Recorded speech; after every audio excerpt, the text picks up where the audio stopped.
We're going on the record in 2025 CR 000451, State versus Leslie O'Banion.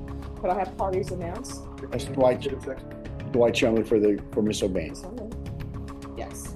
All right, you entered a plea of no contest on May. What happens when a defendant thinks they can rewrite their plea bargain in real time? Today, we're breaking down the most explosive courtroom meltdown of 2025 from Texas State Court, case CR 0451, State versus Leslie O'Banion. This woman injured an elderly person, signed a plea deal, and then tried to negotiate her way out of consequences. Spoiler alert, Judge Stephanie Boyd wasn't having it. Of 2025, according to your plea bargain agreement. May I give you this, ma'am? To what point, why are you giving me that? It's my work. It's your for what? you, ma'am. It's for you, Judge. Thank you. No, what is it for? That's what I'm trying to. That I do.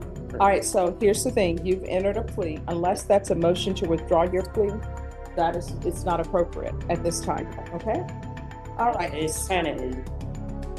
But Well, I mean, I would just like to, I did the work. Your Honor, it's a writ of okay. habeas corpus. It's a writ and motion to reduce state jail felony to misdemeanor. All right, so the state jail felony is And not writ being, of habeas corpus. all right, the state jail felony is not being reduced to a misdemeanor. All right? Why? Right. Okay. No, I You know, appreciate because it. he's No, not no. really doing a job.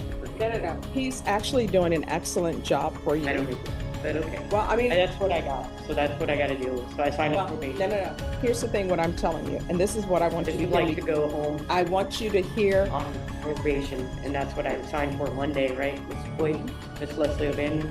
I signed for 3 years in prison. So I did my cap of balance inside, so I'd like to be released to have probation, ma'am. Thank you.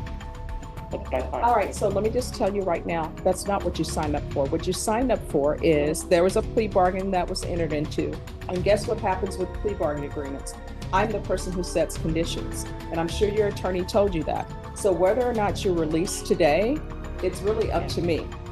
So that's where we are. Ma'am, thank you. I don't know why people continue to think that everybody can. Why I Here's thought the thing. probation's outside the jail, and All it right, is. so then what I'll do, if you're gonna continue, No, ma'am. if you want to continue to talk over me, then you can do so. No, ma'am, But you're I gonna don't be wanna- talking, So I'm but sorry. please you forgive are me, ma'am. going to be talking over me and talking by yourself. And what I will do is I'll just set this for another day. Right off the bat, Leslie tries handing the judge a document. Turns out it's a motion to reduce her felony to a misdemeanor. The audacity. She's literally trying to change her sentence after signing the plea bargain. Judge Boyd shuts it down immediately. The state jail felony is not being reduced. Then Leslie complains her attorney isn't doing his job, and the judge fires back. He's actually doing an excellent job for you. Classic defendant behavior. When reality hits, blame everyone else. Not on her watch. Quiet. What I'm telling you Yeah. is I do not understand why everybody thinks that they can be an attorney without a license. If everybody could be an attorney, then guess what? We would not have gone to school for it. So, God bless you, ma'am. Mr. Thank you. Chumley, Mhm. thank you for your patience. Thank you, sir, and thank you, ma'am. All right, so this is Miss what, Judge Stephanie Boyd, please forgive me, and I'm sorry, I'm just miss my family very much.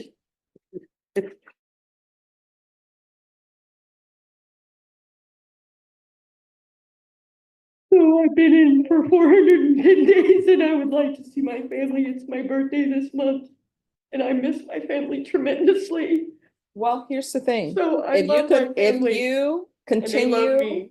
if you continue to commit offenses, then that's not showing love for your family. Because the reason why you're not with your family now is because you've I've committed an been away offense. from my family and I've And actually, the offense, suffered very much the inside offense, Air County Jail, ma'am. the offense that you have committed is Okay, an cool. injury to the elderly or disabled Wow. person, bodily injury. And that person is an elderly person. So that's why you are here. And what I can tell you is, if I follow this agreement, you are not going back to that location. You're not going to be allowed to be around any of those persons. Do you understand? Maybe she understands, maybe she doesn't. All right, so defense, this is my concern. Here's where Judge Boyd drops the reality hammer. Leslie keeps saying she signed up for probation outside jail, but the judge makes it crystal clear that's not what you signed up for. I'm the person who sets conditions. This is courtroom 101, folks. Defendants don't get to pick their sentences like ordering from a menu. When Leslie keeps interrupting and arguing, the judge threatens to send her back to jail and reschedule. That's how you maintain courtroom control. Now comes the sob story. Leslie's been in jail 410 days. It's her birthday month. She misses her family. Cue the violins, right? But Judge Boyd doesn't buy it. If you continue to commit offenses, that's not showing love for your family. Boom.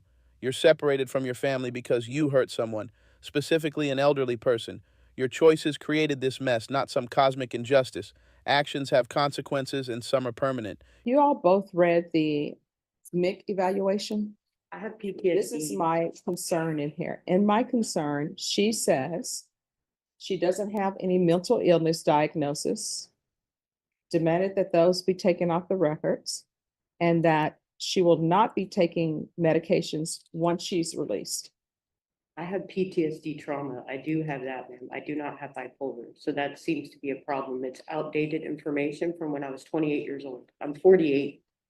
I'm going to be 49 this year. So that's very old medical stuff that's out of date, ma'am. All So right. I'm sorry for that, but that is actually true. I have PTSD. I have anxiety. I have trauma. That's what I do diagnose it. All right. Probation. Thank you. How are we going to handle this? She's saying that once she's released, she's no longer going to take her medications. I Is actually there am. any? So I have insurance. I'm gonna see my doctor. That's what I told the lady on the Taco ma'am. So I'd like to finish that, and I'm sorry she didn't put that in there. There's miscommunication happening, and it's really important to me, ma'am.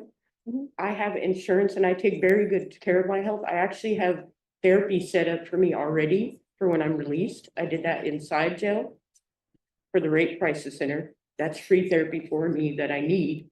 And I'm also going to go see my doctor and get on medication when I'm released. I take regular meds for myself and I take very good care of my health. I have health insurance. I'm on disability. So I plan on following up with my doctor I see currently in the Quarry Market. I have a doctor already. I have a pharmacy at Walgreens. So that is not actually true. I'm saying I have to follow up with my doctors on the outside where I take care of my health. And All right. So my mental health probation, is important to me. how are we going to address this issue? How do you suggest we So address it? I'm gonna be taking meds. I will be complying with that. So that is not true, ma'am, and I'm sorry she wrote that. So All I right. wanted to clarify. Please forgive me, Thank but you that for- is important. Thank you for your clarification. Yeah. Probation, how are we going to handle this? I will be taking my meds. Here's where Leslie tries playing the mental health card. She claims all her records are outdated from age 28. She's now 48, doesn't need medication, but then completely flip-flops saying she will take meds and has therapy lined up. Which is it, Leslie? The evaluation says she won't comply with medications, but she keeps contradicting herself. This isn't legitimate mental health advocacy. This is manipulation, using trauma as both shield and sword. So Judge, I need to get him adjusted. Thank you. With the Judge. proper position. Mine. we can I take meds. Get inside it. their clinic. we can get an authorization to obtain records to ensure that she is actually Walgreens, going Lincoln to. Heights. All right, just one second. So let me ask you something. Ms. O'Banion, Yes. it appears as though maybe you're not medically They have compliant out of with your date. medications. The reason No. why I say that is because you're not able to control yourself at all. You're speaking over everyone who is talking. I've asked probation a question. You keep interrupting her. It's, So I'm not. what, gonna let me do this. What do you want to say to me? I'm here to listen. Ma'am, what's happened since I've been incarcerated is they have out of date information. So me trying to update somebody that has old information, like I said, on me when I was 28 years old is so out of date. It is. I'm 48 years old, ma'am. So I've changed my life. I went to prison in Plain State 10 years ago and I changed my life, and that does matter. Okay? So I live a very good and healthy life for myself. I take care of myself and I support my own self. I'm a single woman. I live alone. I have a pet. And that's what I do. I support myself. I don't rely on a man. I take care of myself. And I've lived that way for a long time. I'm very strong, independent woman. That's the way my mom raised me. So I'm blessed to have that. You know, I pay my bills and I always have a pet because I have trauma. I've groomed animals. I'm retired. And so I always have a fur baby. You know, I gave up my son for adoption. And, you know, this was something I forgave my stepdad. I didn't report it. I didn't report it. And I felt sorry for him. He's an older man. So it's my fault for that. There is issues there. He is crazy and I just didn't feel right about doing something against my family. So it's okay if they say I did something to him and that's fine. This part is infuriating. Judge Boyd has to teach a 48-year-old woman basic manners.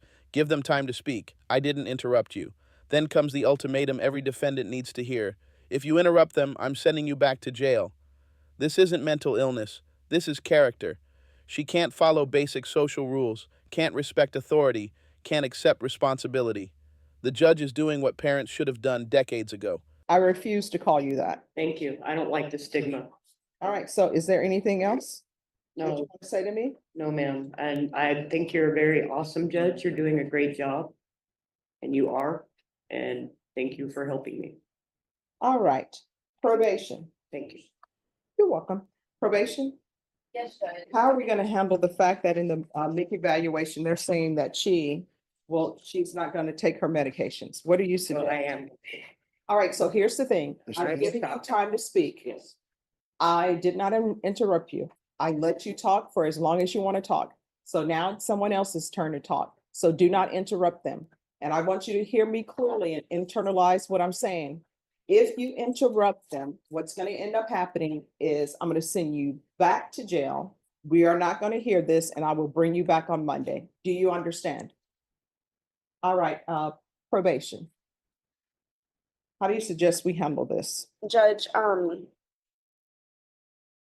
think we should probably get an authorization of release so that we can be in contact with the individuals that are taking or prescribing medication, her doctors. Mhm. We can do a referral for Center for Healthcare Services. I believe the MIC evaluation indicates that she is not eligible for DDRF. Yes. However, she is eligible for the MIC caseload, I believe. And we could put her on the MIC caseload. Okay.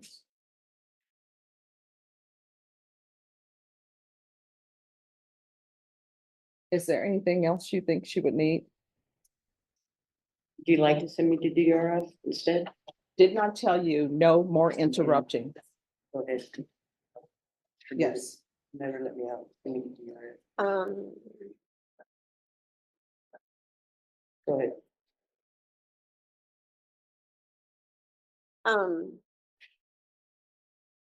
I pray every day.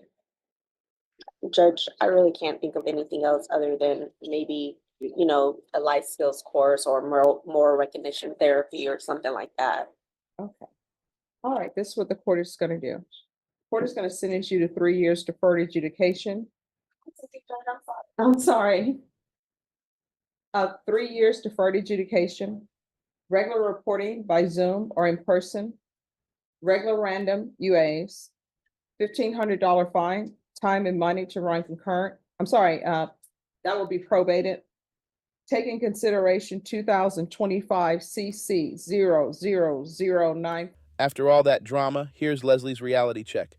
3 years deferred adjudication, random drug tests, $1,500 fine, anger management, no contact orders, mental health evaluations. She can't leave the county, can't own weapons, can't work with minors or as a home health aide. This isn't the slap on the wrist she wanted. This is real accountability with restrictions that'll follow her for years. What did we learn? Plea bargains aren't suggestions, they're binding agreements. Playing victim doesn't work when you victimized others, especially vulnerable elderly people. Judge Boyd handled this perfectly. Firm, fair, and zero tolerance for manipulation. The real question, will Leslie learn or will we see her violating probation soon? Based on this behavior, I'm not optimistic. What do you think? Drop your thoughts below, smash that like button, and subscribe for more courtroom breakdowns.